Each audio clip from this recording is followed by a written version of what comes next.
귀한 찬양 감사합니다. 하나님께서 귀한 찬양 받으신 줄로 믿습니다.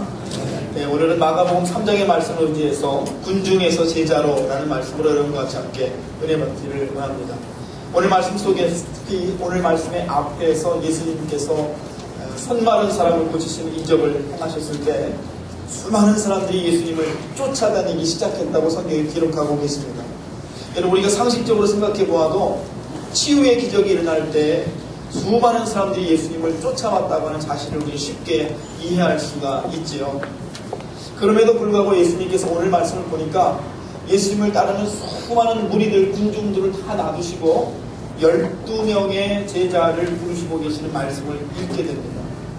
오늘 제가 설교 제목을 군중에서 제자로 이렇게 오늘 말씀을 정해보았습니다. 여러분, 왜 주님께서 주님을 따르는 수많은 군중, 그 군중의 환호와 영광, 그 군중이 따르는 그 놀라운 역사를 뒤로 하시고 오직 12명의 사람만 선택하셨을까요? 여러분과 제가 아는 것처럼 이 12라고 하는 숫자는 이스라엘인들에게 완전수입니다.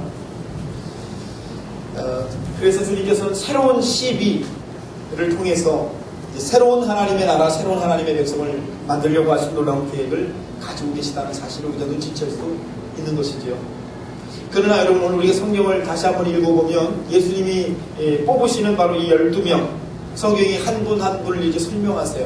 시몬, 나중에 반석이라고 불리는 사람, 야고보, 요한, 불같은 성질의 사람들, 바돌로메, 원래는 나다니엘이라고 하는 예수님께 찾아와서 영생에 대해 물었던 서기관, 마태, 이전의 이름이 레위였던 그러나 예수님을 만나고 변화되어서 예수님을 따라다니게 된 사람, 시몬, 유대 열방주의자 독립운동가였지만 자기의 방법을 내려놓고 예수님을 따라다니게 된 사람.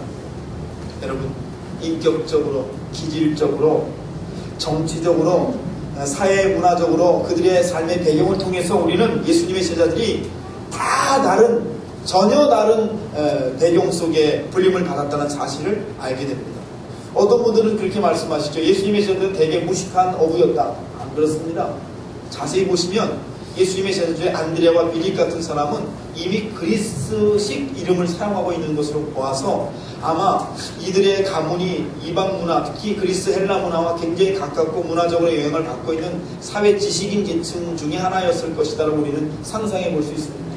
예수님께서 부르신 12명의 제자들은 그 면면이 다 참 다양하고 여러 가지 사회적 배경을 가지고 사회적 수준을 가진 사람들이라는 것을 우리는 알 수가 있다는 것이죠.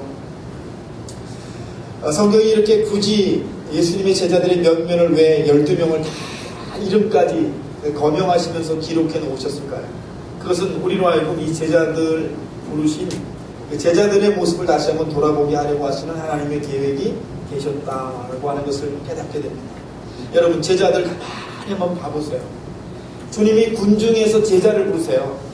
군중을 부르시고 무리를 부르신 것이 아니라 제자를 부르세요. 그런데 그 제자들의 면면을 가만히 보면 공통점이 하나 있다는 것을 우리가 금방 발견하게 됩니다.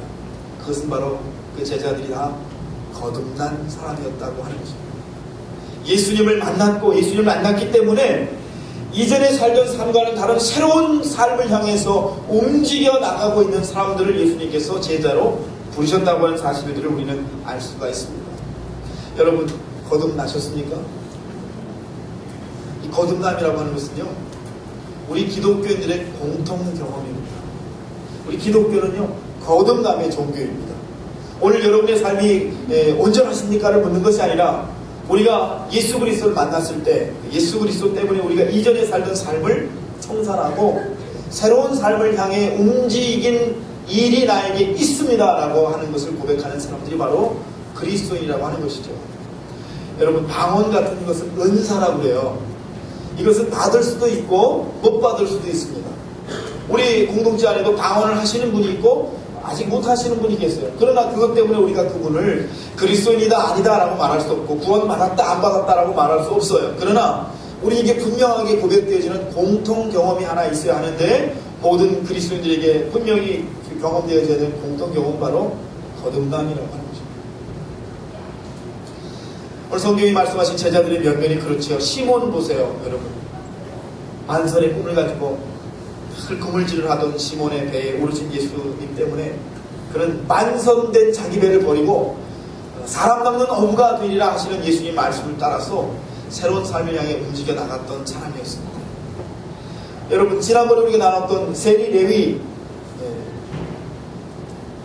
물질이라고 하는 소유의 욕망을 따라서 관객조차 포기하고 살았던 그 사람의 무너진 삶 가운데 찾아오신 예수를 만난 사람. 그래서 그의 이름이 마태가 되었고 나중에는 마태복음의 저자가 된 바로 그 사람 레위.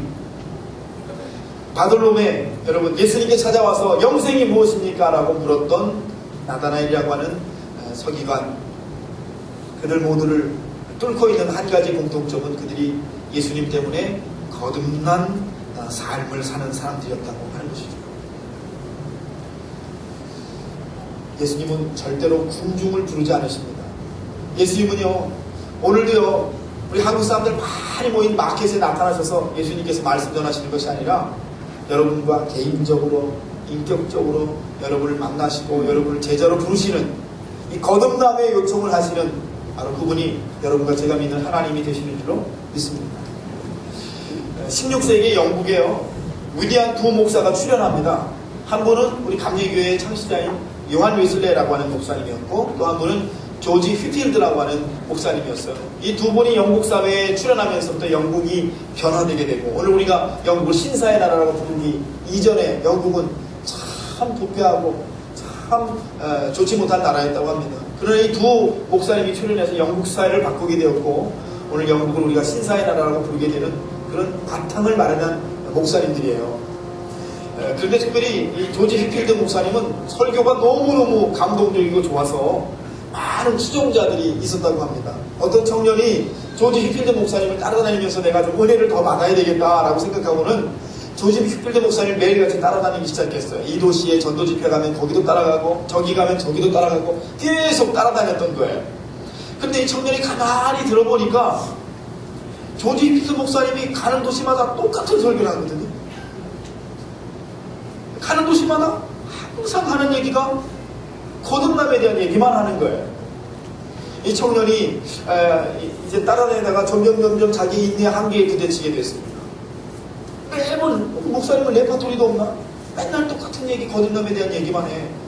참다 어느 날 청년이 조지 휘필드 목사님에게 찾아갔어요. 목사님, 내가 목사님을 따라 은혜 받길 원했고 목사님을 따라다니면서 내가 감동받길 원했고 목사님을 따라다니면서 내가 좋은 신자가 되길 원해서 목사님을 따라다녔는데 목사님은 항상 똑같은 말씀만 하시니 이것이 어찌된 일입니까?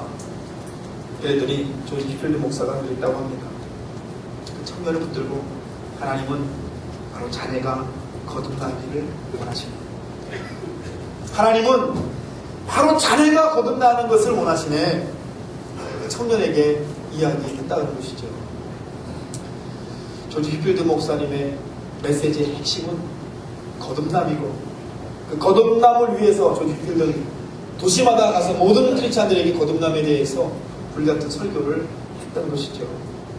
사랑하는 여러분, 오늘 많은 목사들이 설교합니다. 그러나 설교의 메시지를 하나 고르라고 하면 예수 만나 거듭난 우리 인생이라고 하는 주제를 벗어날 수 없지 않을까요?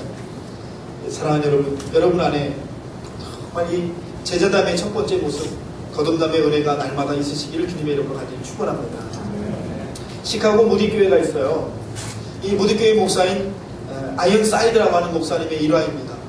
어느 날 아이언사이드 목사님이 예배하고 있는데 예배 중간에 어떤 신사가 일어나서 내가 여기 시카고에 있는 대학 교수인데 이번 주 오후 4시에 돌아오는 주일 오후 4시에 우리 학교에서 무신론과 기독교라고 하는 주제로 강연을 하려고 합니다. 그러니 목사님이 오셔서 나하고 같이 토론을 좀 해주셔서 하나님이 있는지 없는지 정말 그것을 좀 가려내는 그런 시간을 가졌으면 좋겠습니다. 다음 주에 꼭 오십시오. 이렇게 대학 교수가 이야기하더랍니다. 그 이야기를 들은 사이드 목사님이 그 대학 교수에게 이렇게 얘기했다고 합니다. 제가 가는데 조건이 하나 있습니다. 뭡니까? 이렇게 물어보더래요. 2사람을 데리고 나오시기를 바랍니다. 과거에 구제불능이라고 할 정도로 부끄러운 생활을 하던 사람 중에 교수님의 강의를 듣고 변화를 받아서